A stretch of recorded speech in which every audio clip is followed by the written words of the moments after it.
네, 오늘 우리는 지금 아브라함을 계속 살펴보고 있는데 아브라함의 이야기 가운데 18장에 와 있습니다.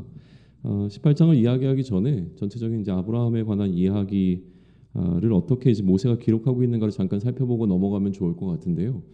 11장의 족보를 제외하고 12장 1절부터 이제 아브라함의 스토리의 주인공으로 본격적으로 등장하고 있고요. 그리고 이때 아브라함의 나이가 75세로 좀 추정되고 있습니다. 그리고 25장에서 아브라함이 이제 죽을 때 나이가 175세였기 때문에 그러면 이제 12장부터 25장까지의 스토리는 아브라함이 하나님으로부터 부름을 받고 죽기까지 100년간의 기록으로 우리는 이해할 수 있다는 거예요. 그러면 이 100년을 14장이라고 하는 그 분량 속에서 다 다루고자 한다면 한 장에 평균적으로는 한 7일간의 일들을 좀 기록해야 합니다. 7년간의 일을 기록해야 합니다.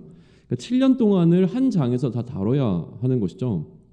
그런데 14장 중에서 한 3분의 1 이상 되는 분량인 5장에 그러니까 17장부터 21장까지 이 5장에 기록되어 있는 아브라함의 그 삶의 기간은 1년에 불과하다는 것이죠.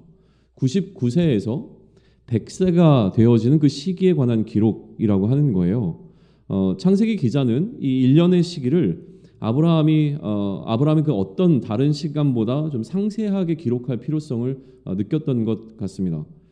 특별히 이 17장부터 21장까지 이 5장이 1년간의 기록일 텐데 그 중에서 또 18장과 19장의 이야기, 그러니까 오늘 본문과 내일 본문의 이야기만 놓고 우리가 이야기를 하자면 또 거기 기록되어 있는 그 시간을 문자 그대로 우리가 이해를 만약에 하게 된다면 그 사건은 3일 밤 사이에 일어난 사건의 기록처럼 보이도록 되어 있다는 거예요. 그러니까 아브라함의 100년을 기록하고 그 중에 1년을 특별히 주목하고 그 1년 중에 3일의 기록에 해당하는 것이 바로 이 18장과 19장이라고 하는 것이죠.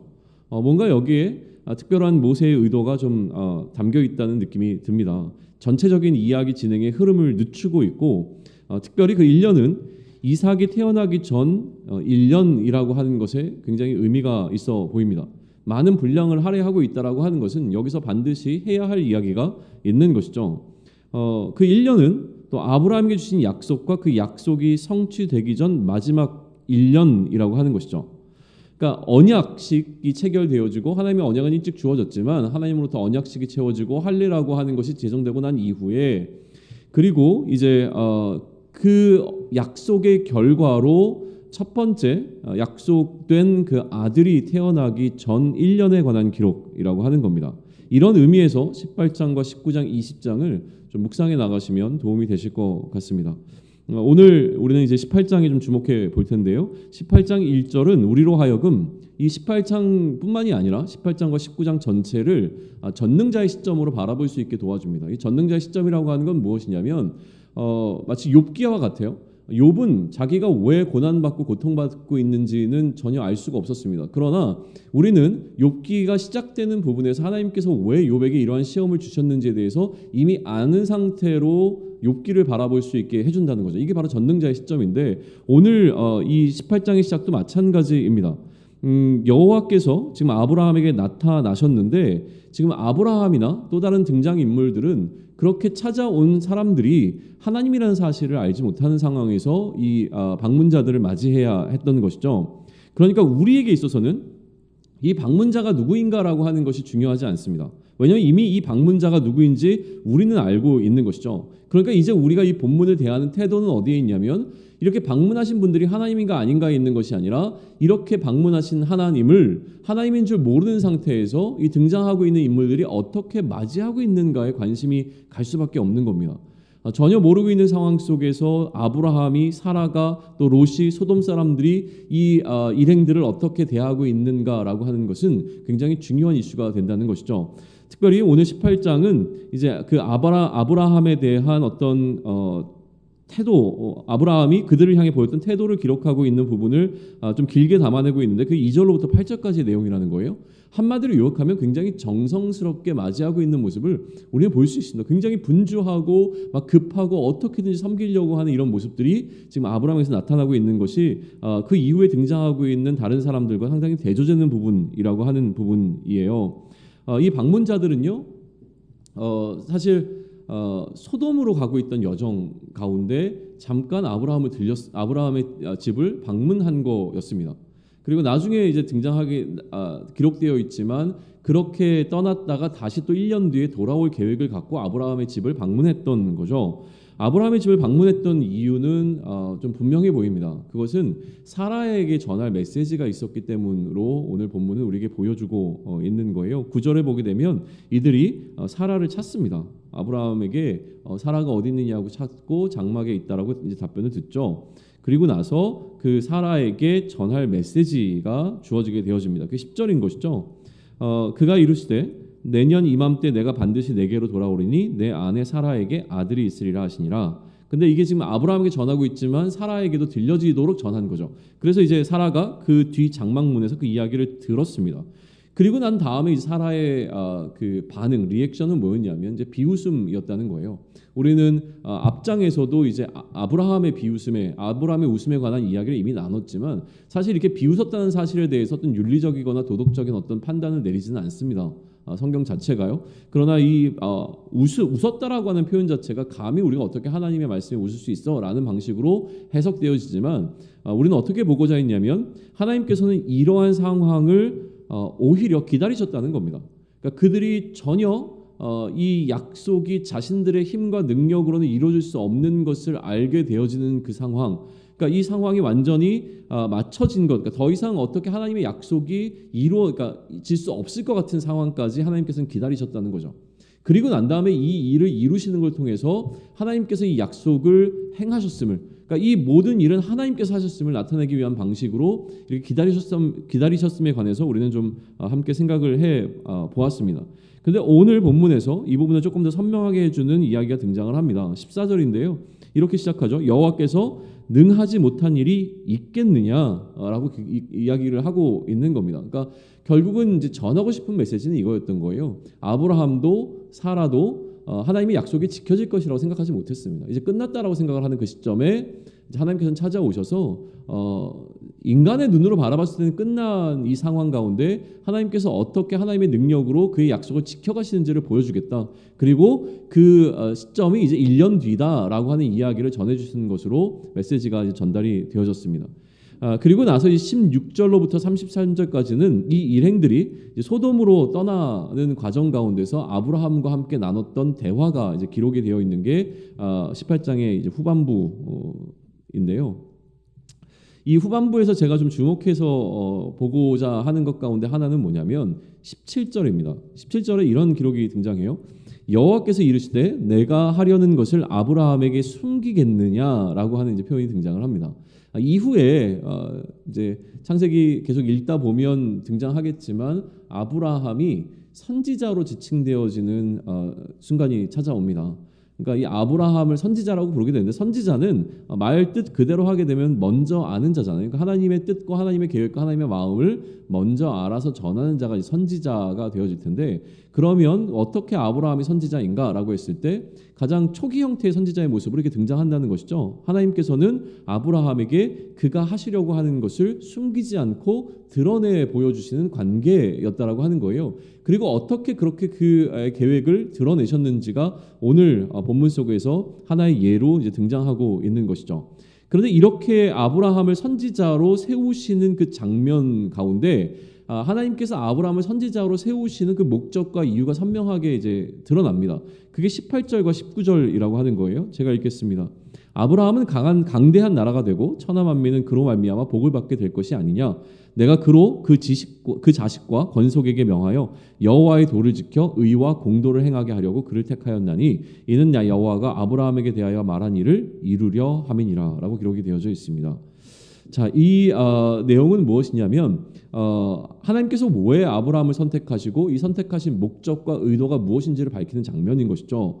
하나님께서는 아브라함을 선택해서 큰 민족을 이루게 하시고 그 민족들이 이제 여호와의 도를 지켜서 살도록 하는 것을 의도하셨죠. 여호와의 도를 지킨다는 것은 무엇이냐면 그의 의와 공도를 행하는 것이라고 지금 하나님께서는 그 목적과 의도를 설명해 주고 있는 것이 18절과 19절이에요. 오늘 여기에 기록된 이 진술은 그 누구보다도 이스라엘 백성들에게 굉장히 큰 의미로 다가왔을 것이 너무나 분명합니다. 원 독자가 이제 이스라엘 백성이라고 할 때 이스라엘 백성들은 그러면 자신들을 택하신 하나님의 의도가 너무 선명하게 드러나는 본문을 지금 맞이하는 거예요. 이거는 아브라함의 기록 속에 등장하는 거지만 실제로는 이스라엘 백성들을 향한 명확한 하나님의 메시지라는 것이죠. 내가 너희를 왜 선택했냐면 너희가 나의 도를 지키고 이 도를 지킨다라고 하는 것은 나의 의와 공도를 행하게 하기 위하여 내가 특별히 너희를 선택한 것이야 라고 하는 것을 이스라엘 민족들에게 전해주시는 메시지가 된다라고 하는 겁니다. 그러니까 이 이스라엘 백성들은 이 아브라함에 관한 이야기를 들을 때에 하나님께서 주시는 이 질문 앞에 설 수밖에 없는 것이죠. 내가 지금 여호와의 도를 지키면서 살고 있는가? 그리고 내가 의와 공도를 행하고 있는가라고 하는 자기 정체성에 대한 질문을 다시 한번 던져서 볼 수밖에 없는 그 시간을 맞이하게 되었다라고 하는 거예요. 그런데 하나님께서 이스라엘을 선택하신 목적은 그리스도인을 선택하신 목적과 동일합니다.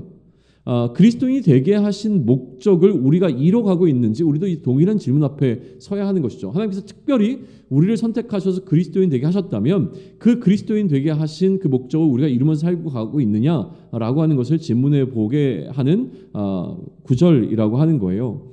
그러면 이제 앞으로 보여질 이야기 속에서 우리의 관심은 무엇이냐면 하나님의 도가 지켜져서 의와 공도가 행해질 때 일어나게 되는 결과와 또 하나님의 의와 공도가 행하지 않을 때 일어나게 되는 결과에 주목해 보면서 창세기를 이제 읽어나가게 될 것이라고 하는 거예요. 특별히 이 18장, 19장, 20절에서는 그 부분을 보여주고자 하는 의도가 다분히 담겨 있는 것을 우리는 발견하게 될 것입니다.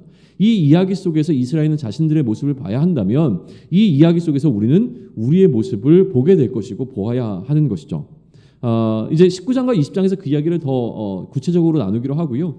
오늘 제가 더 비중 있게 묵상하고자 하는 것은 하나님과 아브라함의 선지자적 대화라고 하는 겁니다. 하나님께서 아브라함을 선지자로 세우시고 그에게 내가 모든 것을 다 알려주겠다고 하신 이후에 등장하고 있는 하나님과 아브라함의 선지자적인 대화인데요. 하나님께서는 그가 소돔과 고모라에서 하시려 하는 일을 아브라함에게 말씀해 주십니다. 그리고 그 하나님의 계획을 들은 아브라함은 의인을 악인과 함께 죽이시는 것이 부당하다라고 하나님께 항변하고 있는 것이 기록되어져 있습니다. 그러면 이렇게 하나님께 항변하고 있는 하나님께 주장하고 있는 그 아브라함을 향해서 기대되어지는 하나님의 응답은 무엇이냐면 어떻게 의인을 악인과 함께 죽이실 수 있습니까? 라는 이 질문에 하나님께서는 그러면 내가 의인을 악인과 함께 심판하지 않겠다라고 하는 응답을 주시는 거였을 것입니다. 그러니까 아브라함이 기대했던 것은 이거라는 거죠. 어떻게 악인과 함께 의인을 죽이실 수 있습니까? 라고 물을 때에 하나님께서 내가 악인과 의인을 구별해서 의인을 죽이지 않겠다라고 하는 응답을 받기를 원하는 마음으로 하나님께 이렇게 질문을 던졌을 것이라고 하는 것이죠. 그렇지만 그 기대와는 달리 하나님의 답변은 다른 방식으로 주어졌습니다. 하나님의 답변은 놀랍게도 악인과 함께 의인을 심판하지 않을게 라고 하는 것이 아니라 내가 소수의 의인만 있어도 그 의인으로 악인 전체를 심판하지 아니하시겠다라고 하는 답변을 주셨다는 거예요. 이게 굉장히 중요한 겁니다. 아브라함이 기대했던 건 악인은 심판하지만 그 가운데서 의인까지도 심판되는 것은 잘못되었기 때문에 의인은 심판하시면 안 됩니다라는 이제 요구를 했던 것인데 하나님께서는 그 요구에 이렇게 응답하신 것이죠. 내가 만약 거기에 소수의 의인들만 있다고 한다면 그 나머지 악인들까지도 멸하지 않을게라고 하는 답변을 주셨다라고 하는 것입니다. 야고보는요 그의 서신에서 긍휼은 심판을 이기고 자랑한다라고 이야기를 합니다.